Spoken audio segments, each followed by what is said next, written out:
예수님의 말씀은 들어도 다 아는 것 같은데 왜 이 말씀 하셨지라고 생각해 보면 아는 게 별로 없어요. 그래서 예수님께서 무슨 의도로 이 말씀을 하셨는가, 예수님께서 하신 말씀의 그 그림은 굉장히 단순해요. 등불을 켰다. 그 말씀을 왜 하셨는가, 무슨 의도로 하셨는가, 그 당대에 듣는 사람들과는 무슨 상관이 있을까, 이런 것들을 함께 생각해 보는 시간 갖도록 하겠습니다. 등불의 비유와 씨 뿌리는 자의 비유는 공통 주제가 있어요. 여러 가지 면에서 같은 내용을 다른 그림으로 보여주는 말씀이에요. 그리고 등불의 비유에서 예수님께서는 감추어졌던 것이 드러난다라고 얘기했는데, 뭐가 감추어졌고 드러난다는 것은 무엇일까 하는 말씀 함께 누가복음 8장의 두 번째 부분 16, 18절의 말씀을 통해서 살펴보겠습니다. 지금은 어둠을 밝히는데 참 편리한 시대가 되었습니다. 왜냐하면 스위치만 탁 켜도 온 방이 다 밝아요. 세상이 참 편해졌어요. 불을 켜는 도구를 잠깐 생각해 보도록 하겠습니다. 불을 붙이는 도구예요. 1824년에 라이터가 처음으로 발견됐습니다. 여러분, 라이터가 발명된 지가 그렇게 오래되지가 않았어요. 이것을 안전하게 만든 것은 1910년이에요. 그러니까 약 100년밖에 안 됐어요. 불을 이렇게 쉽게 붙이는 일들이 그렇게 쉽게 이루어지는 것이 아니다. 두 번째, 성냥은 언제 발명되었는가? 성냥 오래전에 발명되었을 것 같은데 라이터가 발명된 그 시기랑 비슷한 시기에 발명이 됐어요. 그래서 여러분, 불을 붙인다는 것이 쉬운 일이 예전에는 아니었다라는 것을 보게 됩니다. 그래서 그 이전 시대에 그런 불을 어떻게 붙였을까? 굉장히 불을 잘 간수해야 될까요? 불 붙이기가 쉽지 않았죠. 부싯돌 같은 거 가지고 이렇게 불을 해갖고 건물에다가 불을 붙여가지고 그것을 불씨를 만들어가지고 불씨를 보관하거나 또는 불을 붙이는 것을 보게 됩니다. 그래서 지금은 성냥으로 붙여서 쉽게 불을 붙이지만 예수님께서 등불의 비유를 말씀하실 때 등불의 그 불은 어떻게 붙였을까요? 이렇게 부싯돌 해가지고 건불로 해가지고 불씨를 해가지고 그 불씨를 가지고 옮겨가지고 그 등불 껌껌한데 방 안에 단칸방이었어요. 예수님 당시엔 대부분 단칸방 안에서 껌껌한데 창문도 없어요. 환기창 같은 조그만 창문만 있었기 때문에 창문이 없는 집도 있었어요. 그렇기 때문에 그 껌껌한 데서 부싯돌을 찾아서 뿡뿡뿡뿡 해가지고 껌껌한 데서 불을 붙여가지고 간신히 이렇게 해가지고 등불에 이렇게 불을 붙이는 일들이 굉장히 쉽지 않고 번잡스러운 일이에요. 번잡스러운 일. 여러분, 등잔불을 어떻게 끄나요? 예전 분들은 혹시 기억나시는지 모르겠어요. 이렇게 난포불 같은 거 이렇게 훅 해서 불죠. 그러면은 이렇게 훅 입으로 해서 불면 어떤 일이 벌어지냐면 냄새가 확 나고 끓음이 확 나고 그렇습니다. 그래서 등잔불을 끌 때도 그냥 훅 불어서 끌 수도 있지만 그렇게 끄지 않죠. 왜? 집안이 이렇게 조그만 집안인데 끓음 냄새 나고 연기 나고 이렇게 하면은 또 위험할 수도 있어요. 그렇기 때문에 불어서 끄지 않고 등잔불은 어떻게 꺼요? 오늘 예수님의 비유의 말씀, 누구든지 등불을 켜서 어떻게 한다고요? 그릇으로 덮어두거나 하지 않는다라고 말씀하시는 거예요. 그릇으로 덮어두는 행동은 무슨 뜻이에요? 등불을 끄는 행위예요. 대박으로 탁 덮어놓으면 불 필요도 없어요. 저절로 딱 꺼지고 냄새도 안 나고 깔끔하게 꺼지는 거죠. 그래서 누구든지 모든 사람이 다 그렇게 한다. 뭘 어떻게 한다는 거예요? 등불을 끌 때 대박으로 등불을 덮어놓는다. 그러면 등불이 꺼진다. 그런데 이 상황은 뭐예요? 누구든지 등불을 켰다. 수고해서 등불을 킨 거예요. 스위치 한번 딱 올려가지고 등불 킨 것이 아니라 정말 무엇인가 밝히려고 등불을 수고해서 켰는데 그 미련한 사람이 어떻게 해요? 내가 왜 등불 켰는지 까먹고 어떻게 해요? 대박으로 탁 덮었다. 그런 사람이 있겠느냐 없겠느냐? 있을 수가 없죠. 등불을 그렇게 고생해서 간신히 켰는데 그것을 내가 왜 등불 켰지 하고 대박으로 탁 덮어버리는 그런 미련한 사람이 어디 있겠느냐. 평상 아래에 두지. 평상 아래에 두면 등불이 비춰지지도 않죠. 그러니까 등경 위에 두나니 이는 들어가는 자들로 그 빛을 뭐 한다고요? 보게 하려 함이다라고 말씀하신 거예요. 그래서 예수님은 등불을 켜서 비추게 한다라고 이렇게 말씀하셔도 되는데 예수님은 진짜 화법의 달인이셔요. 등불을 켜서 대박으로 덮는 사람이 있겠느냐? 그런 사람은 한 사람도 없어요. 근데 그런 사람이 있겠나 하고 모든 사람이 예수님의 그 첫 말씀만 딱 듣고 어떻게 귀가 쫑긋 이렇게 되는 거예요. 야, 예수님 참 어떻게 이렇게 말씀을 잘하시는지 몰라요. 이 짧은 한 말씀 가운데서도 전복이 있고 리듬이 있고 사람의 생각을 완전히 사로잡는 그런 화법들을 사용하시는 것을 보게 됩니다.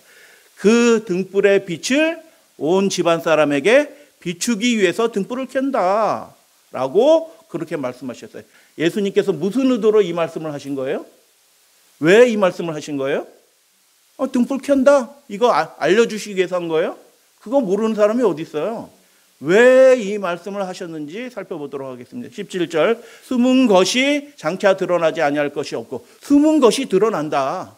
그리고 어떻게 해요? 감추인 것이 장차 알려지고 나타난다라고 말씀하시고, 그러므로 너희가 이렇게 말씀하시는데, 여기서 숨은 것은 무엇이고 감추어진 것이 무엇일까요? 자, 그래서 그것을 살펴보도록 하겠습니다. 팔레스타인 사람들의, 보통 사람들의 집은 창문이 없는 아주 자그마한 단칸방이었어요. 그래서 켜서 등경 위에 든 등불은 집안에서 유일한 빛이었습니다. 예수님이 이 세상, 이 집의 유일한 빛이다라는 것을 여러분 믿으시게 되길 바랍니다.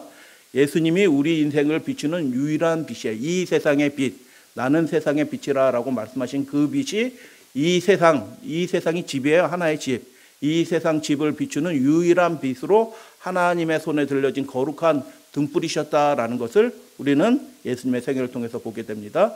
집안에서 비추는 유일한 빛이었다. 다른 빛은 없어요. 그 빛밖에 없다라는 것입니다.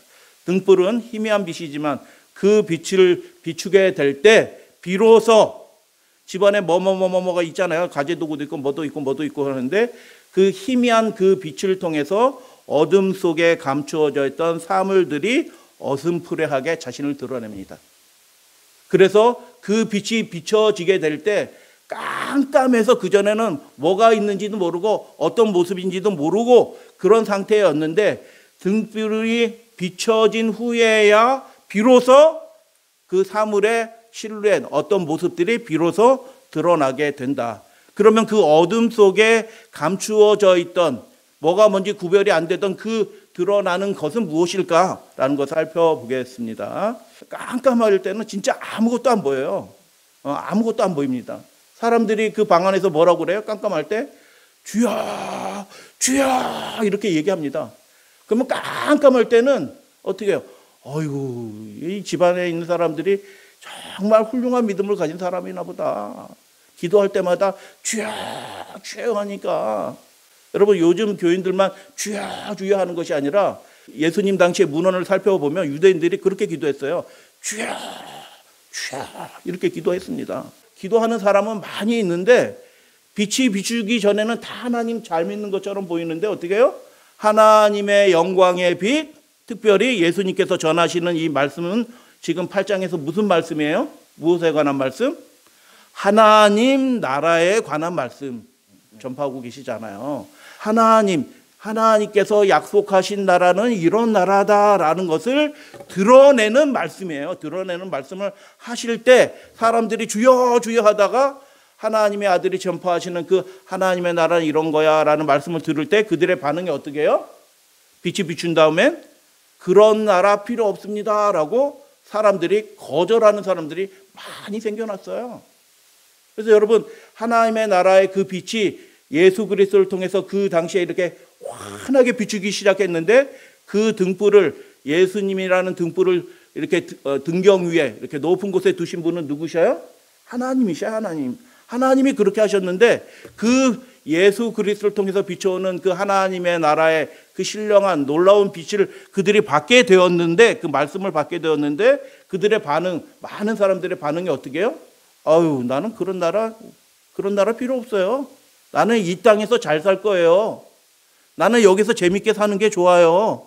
그런 나라는 내가 원하지도 않고 꿈꾸지도 않는 나라요 라고 반대하는 것입니다. 그래서 그 대표적인 사례가 바리새인과 세리의 비유를 통해서 보게 됩니다. 바리새인은 어떤 사람이에요? 존경받는 사람이었죠. 존경받는 사람이에요. 지금 우리가 성경을 잘못 읽어가지고 바리새인을 형편없는 사람으로 생각하지만, 바리새인처럼 그런 분이 우리 교회에 4-5명만 있어도 교회 부흥합니다.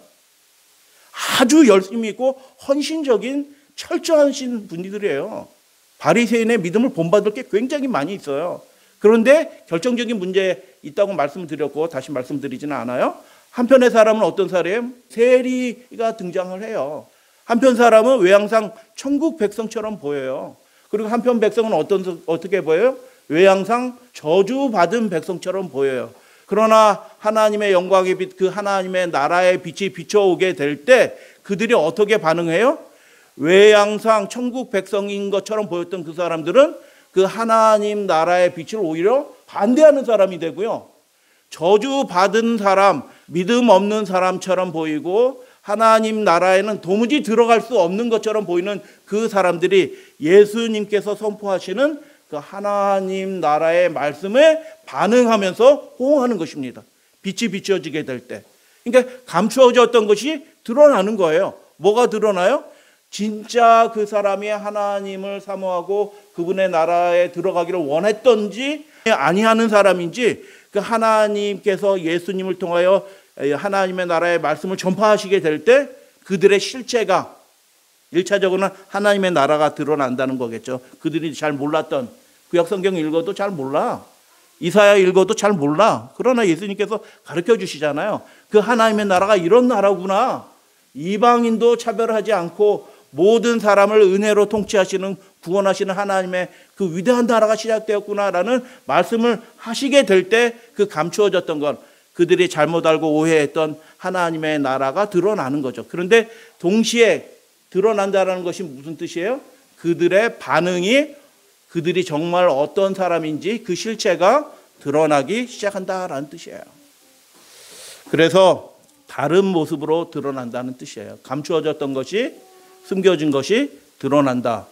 그들의 진짜 모습이 안 드러났는데 꼼꼼할 때는 하나님의 나라의 그 비밀들이 전파되게 될 때 그들이 반응함으로 드러나는 것입니다. 그래서 그 등불의 빛은 어떤 빛이에요?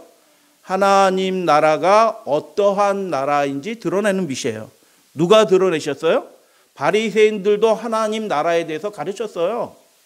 그러나 바리새인들이 가르친 그 하나님의 나라는 하나님께서 말씀하신 그 원래 의도와 관계없는 자기 나름대로 교단의 전통으로 가르친 하나님의 나라예요. 하나님의 말씀과 상관없는 것을 가르친 것이죠. 근데 예수님이 하나님의 손에 들려진 등불과 같은 예수님이 그 하나님의 나라를 말씀으로 그분의 표적을 통해서 가르치시기 시작하셨어요. 그래서 그분 자신이 하나님의 손에 들려진 거룩한 등불이셨습니다. 그래서 등불의 빛은 무엇이냐? 하나님의 나라를 드러내는 빛입니다. 하나님이 어떤 분이신지 드러내는 빛이 그 등불의 빛이에요. 여러분, 우리에게 빛이 있습니까? 그러면 우리를 통해서 무엇이 드러나요? 하나님이 어떤 분인지 우리의 삶을 통해서 드러나고요. 우리의 행동을 통하여 무엇이 드러나요? 하나님의 나라가 어떠한 나라인지 드러나는 것입니다. 여러분, 하나님의 나라는 은혜로운 나라예요. 하나님의 나라는 용서하는 나라예요. 하나님의 나라는 손해보는 나라예요. 그래서 세상 나라하고는 다른 거란 말이죠. 근데 이 세상 사람들은 어떻게 해요? 높고자 해요. 근데 예수님은 하나님의 나라는 높은 나라 아니다라고 말씀하셔요. 이 세상 사람들은 세상의 중심이 되길 원해요. 근데 예수님께서 가르치신 하나님의 나라는 중심이 아니라 변두리의 자그마한 나라다라고 예수님이 그렇게 말씀하셔요. 이 세상 사람들은 전부 다 자기가 높아지기를 원하지만 예수님은 낮아지는 나라를 말씀하신 것이죠. 그래서 그 등불의 빛, 예수님을 통해서 드러난 하나님의 나라가 드러나는 것처럼 우리 믿음의 가족들을 통하여 하나님이 어떤 분이신지 드러내는 우리 하나님의 손에 들려진 거룩한 등불이 되어주시기를 주님의 이름으로 축복하고 당부드려요. 그래서 다시 8장의 맥락을 다시 한번 말씀을 드려요. 8장 1절에 그 후에 예수께서 각 성과 마을에 두루 다니시며 하나님의 나라를 뭐 하셨다고요? 선포하셨다라고 말씀하셔요. 하나님의 나라에 관한 그 말씀이 복음이에요. 하나님의 나라에 관한 그 말씀이 복음이라고요. 그래서 누가복음 8장은 7장에 기록된 그 말씀에 이어지는 말씀이에요. 7장에 기록된 말씀이 뭐예요? 예수님이 어떤 분인가라는 것에 관한 기록이었죠. 예수님이 어떤 분이셨어요? 요한의 입을 통하여 오실 그분이 예수님이셨어요. 그러면 오실 그분이 8장에서 무엇하고 계셔요?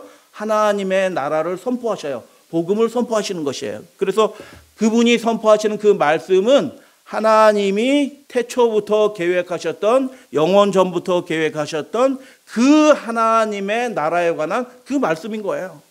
그래서 8장은 오실 그분이신 예수 그리스도에 의하여 선포되고 이루어지는 하나님의 나라에 관한 말씀이에요. 그래서 앞에 첫 번째 8장의 첫 번째 단락의 말씀 씨 뿌리는 자의 비유의 말씀을 하셨죠. 하나님의 나라를 선포하시며 라고 하면서 씨 뿌리는 자의 비유를 처음으로 말씀하셨어요. 그러면 이 말씀은 씨 뿌리는 자의 비유의 핵심 내용은 뭐예요? 그게 하나님 나라에 관한 말씀이라는 뜻이에요. 밭에 관한 얘기가 아니고 하나님이 어떤 분인지를 나타내는 말씀이라는 뜻이에요. 많은 분들이 그 씨 뿌리는 자의 비유를 보면서 이렇게 나쁜 밭들이 있어. 너는 어떤 밭이야? 나는 길가 같아. 너는 어떤 밭이야? 가시던 뿌리 갈등한 것 같아. 이런 뜻이 아니고요. 세상은 다 그런 거예요. 그러나 더 본질적인 건 무엇이에요? 하나님 나라가 어떠한 모습으로 이루어지는가에 관한 말씀이에요. 씨 뿌리는 자의 비유가. 그리고 씨 뿌리는 자의 비유가 무슨 말씀이라고요? 하나님이 어떤 분이신가를 나타내는 말씀이에요. 그리고 두 번째 이 비유, 등불의 비유도 마찬가지예요. 하나님의 나라가 어떠한 나라고 하나님이 어떤 분인지를 나타내는 말씀이에요. 그렇기 때문에 두 비유가 씨 뿌리는 자의 비유와 등불의 비유가 공통점이 어떻게 해요? 분명히 있을 거다. 예수님이 정신없이 여기서 이 말하고 저 말 말씀하시는 분이 아니에요. 그분 안에 이미 하나님의 나라가 있어요. 그분 자신이 하나님의 나라이기 때문에 씨 뿌리는 자의 비유나 등불의 비유를 통하여 분명히 어떤 공통적인 말씀을 보게 될 거예요. 여러분 발견하셨나요? 그래서 공통점을 분명히 살펴볼 수 있게 된다. 예수님이 씨는 하나님 나라 말씀이다라고 얘기했는데 그냥 두리뭉실하게 그냥 하나님의 말씀이 이게 아니고 하나님 나라에 관한 예수님의 말씀이에요. 하나님께서 맡겨주신 그 말씀. 그리고 어떻게 해요? 12절에 보면 예수님께서 이렇게 말씀하셨어요.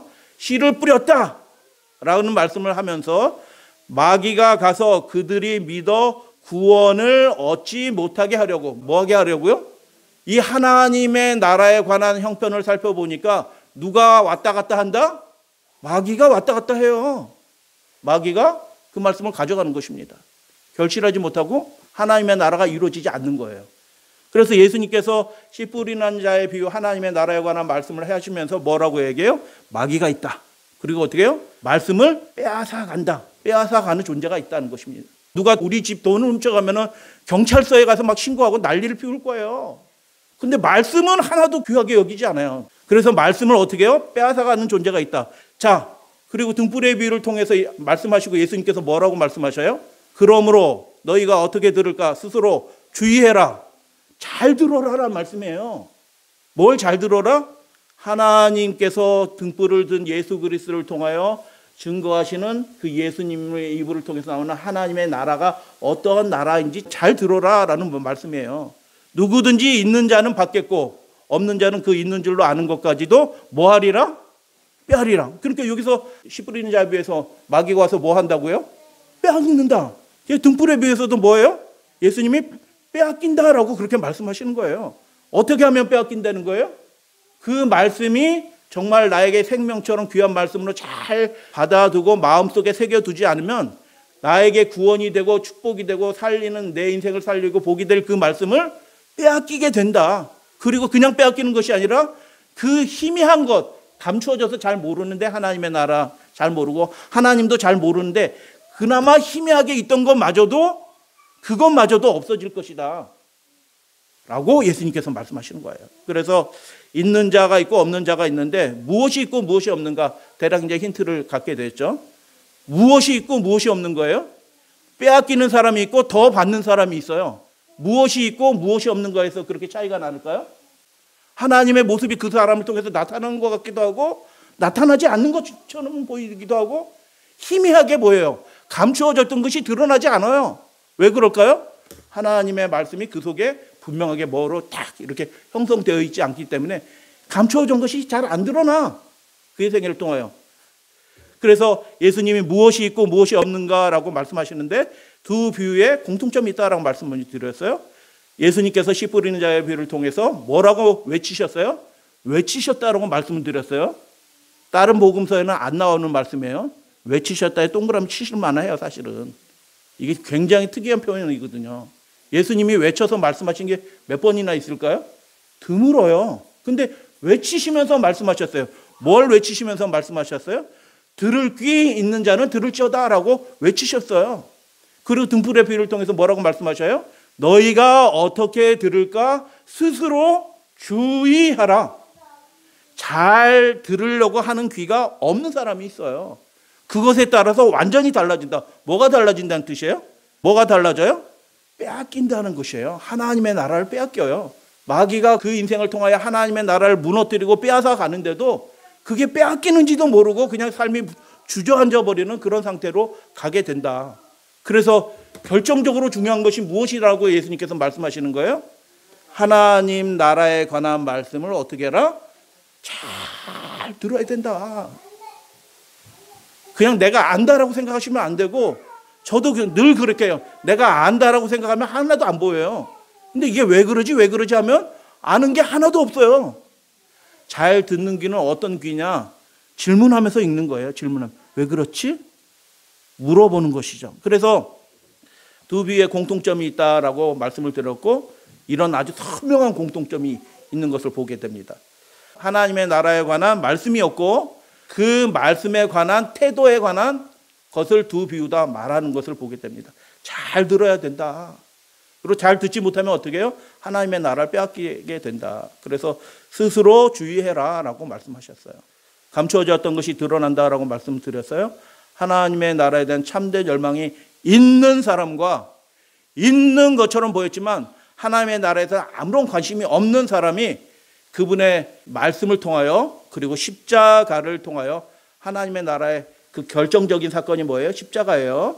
그래서 예수님의 말씀을 통하여 그분의 십자가를 통하여 진짜 하나님의 나라를 소망하는 사람과 그렇지 않은 사람이 예수님의 십자가를 통해서 완전히 둘로 쫙 나눠지는 것입니다.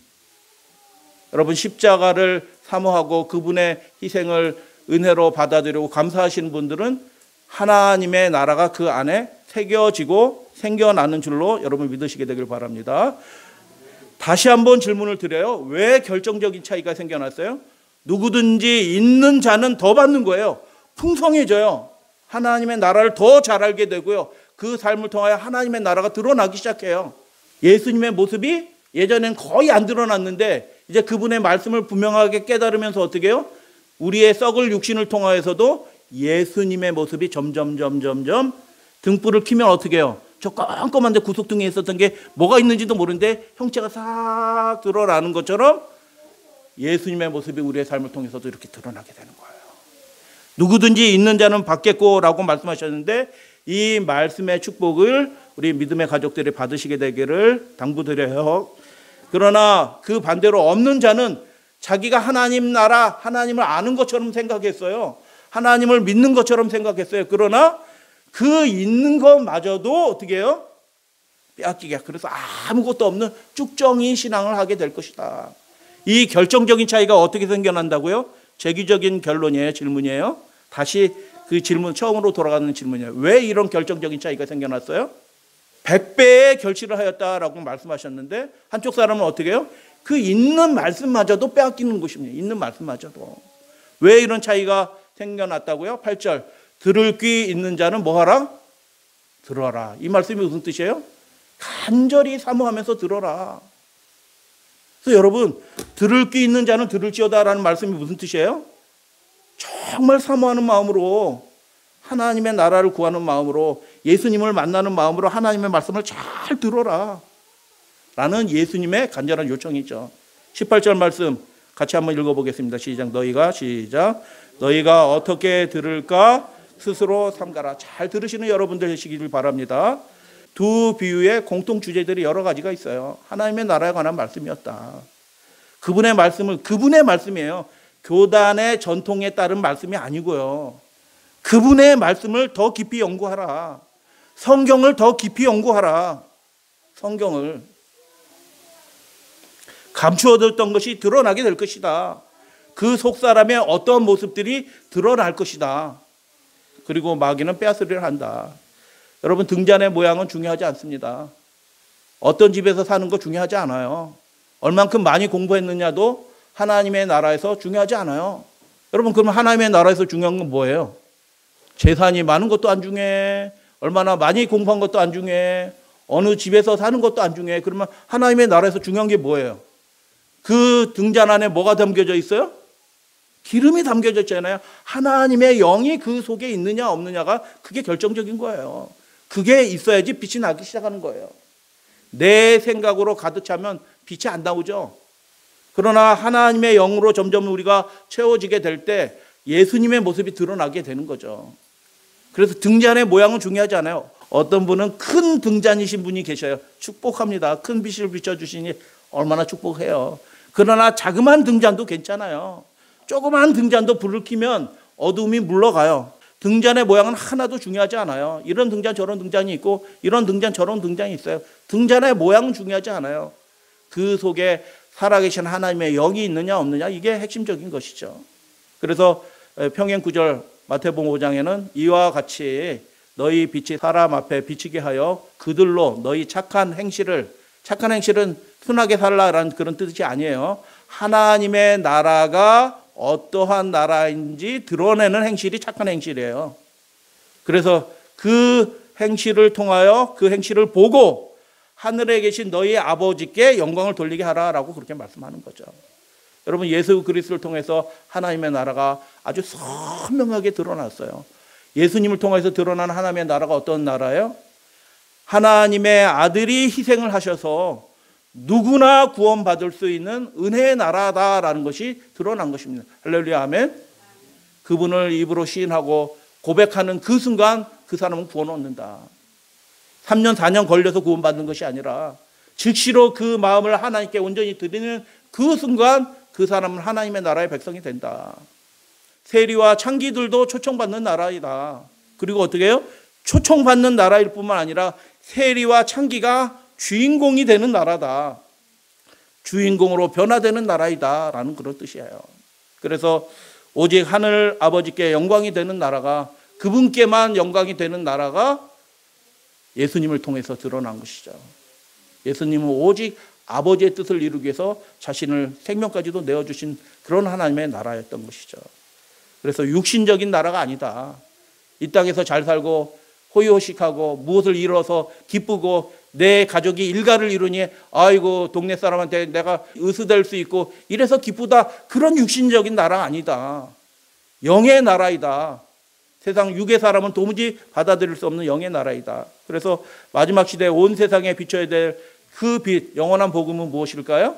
변하지 않는 복음, 영원한 복음은 예수 그리스도 그분을 통해서 드러난 그 믿음이 이 시대에도 빛인 것입니다.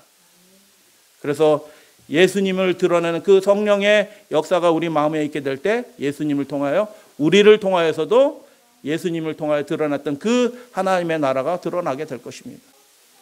우리 믿음의 가족들은 이 마지막 순간 우리의 생명이 다할 때까지 오직 하늘 아버지께 영광이 되는 삶을 사시게 되기를 당부드려요.